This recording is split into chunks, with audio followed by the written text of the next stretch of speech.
These are the most craziest interviews I've ever had in Only in New York. you know. Yeah, this is New York.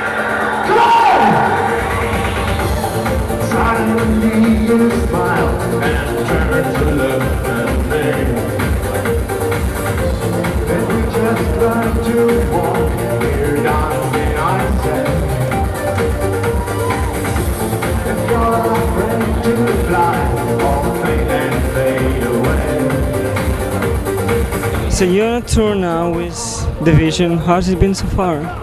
It's been very, very nice. We get along very well. It's become like a double dose German treatment for our American fans. Me being a DeVision fan for some time, I bought all their CDs when I was starting to collect electronic music. So it's an honor, but it's at the same time, and it's so natural. We had a great time so far. I mean, to be honest,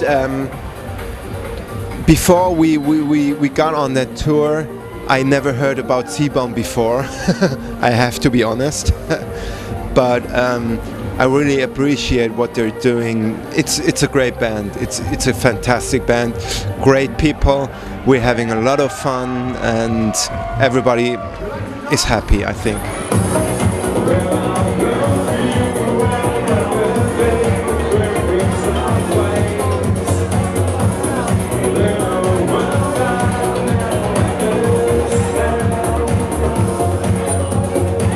So what do you like about touring? It's just like stepping through the mirror and becoming someone else, because I have a daytime job. I work at the university, so I have a very regular schedule. And going on tour and doing this music thing is like so different. It's like really becoming someone else. Really Jekyll Hyde thing. Oh, wow. Sometimes I watch you kill, stalking eyes and no restraint, and I wonder how it feels to annihilate a friend. You frighten me. It's getting harder to conceal. Yes. You work as a professor? Yeah, that's right. So does the people know that you have a band very famous and people actually love you? Well, in the beginning, when I got full professorship and tenure, I didn't really want to spread the word too much, because I thought that would undermine my scientific standing. But now, when people do find out, they Google and they know. So it's become like a well-known fact. Students know it, my colleagues know it, and people who want to hear the music, they listen to it. And if they ask me about it, I'm happy to talk about it. You teaches karate, is it true? It's true. When I'm not drunk, I'm a karate teacher, that's true. Yeah, I have my karate school in Berlin, and I teach karate 3 times a week. Does your students know that you have a band? And My students, they know I have a band, and yeah, they know. do they like your music, do you think? Well, not all of my students have attended a concert so far, but some of them, and they really liked it very much, yeah.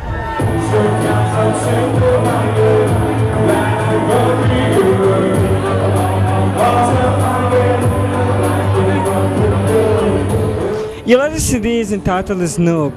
What can you tell all the noobs over there about the CD Noob? About the CD Noob? Yeah. What about the CD Noob? It's good, it's great, it's fantastic. So that's all I can say about Noob. Oh, to all the noobs? To all the noobs out there. Oh, all right. To all the noobs, I'm a noob too. That's all I can say, you know. Yeah, hello to all the noobs. You released a live album. How does it different from when you work in the studio? Well, we have a funny way of working in the studio anyway, because Martin is now living in California and I'm in Germany, so there is no way we can do this together. Good thing is that we've always worked very separate. We have not met once for creating Double Crosser. So this is a very separate game, and it takes a lot of trust and respect. Now live is a different thing, because it's the three of us on stage. That is Martin and our drummer Daniel and myself. And you want to bond somehow. You want to kind of form a group dynamic as well. So the real difference is we are an actual band when we're live, and we're kind of a weird project when we are recording.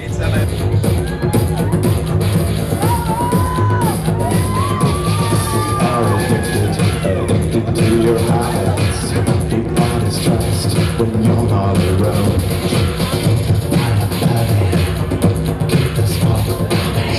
How do you see the audience in the States different from the audience in Europe? That's a difficult question. I think in Germany especially, I would say some people are spoiled. We are a small country compared to the US, and we get a lot of music. The scene is very well fed, you know. And sometimes I have the impression that this also holds for their life attitude. So they will be there and they say, okay, impress me. Whereas here, there are regional differences. So sometimes it's harder to reach the crowd, and sometimes it's much easier. For example, what I remember of New York last year is that the crowd really knew how to party. But overall, I think the whole atmosphere is more welcoming here. You know, I didn't see much of New York City.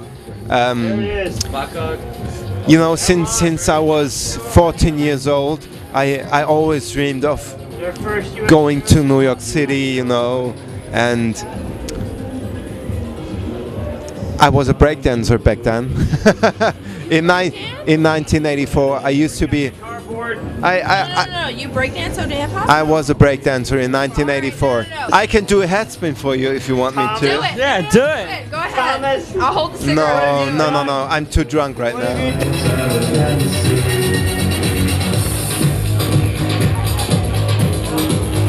Seabound, it has its own slogan, which is "Journey into your mind." What does it mean? Well, I think it reflects that me being a psychologist, I'm so interested in human behavior and why people behave the way they do, why they feel the way they do, and why they differ. So why is some person who experiences something traumatized and another person experiencing a similar thing comes out like totally sane, totally fine? That's actually my topic in science. It's interesting, and it involves genetics, and it also involves, of course, behavior and experience.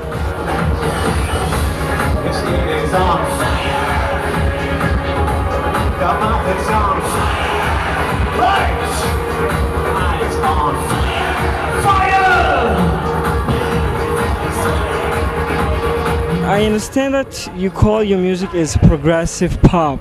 Yeah. But Is there any reason for that? You know, that's just a word, you know. I mean, you have to call your music, you know, you have to give your music a name, you know, a certain name. Progressive pop it was just an idea, you know, it was just an idea. After all, it's simply pop music. That's what it is. What really matters is the music good or is it bad?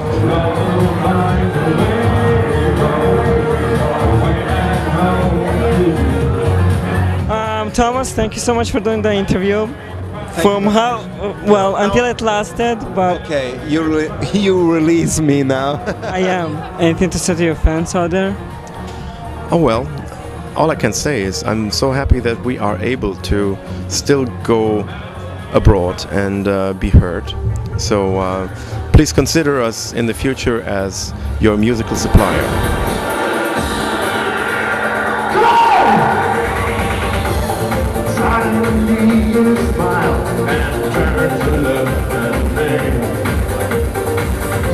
Then we just like to walk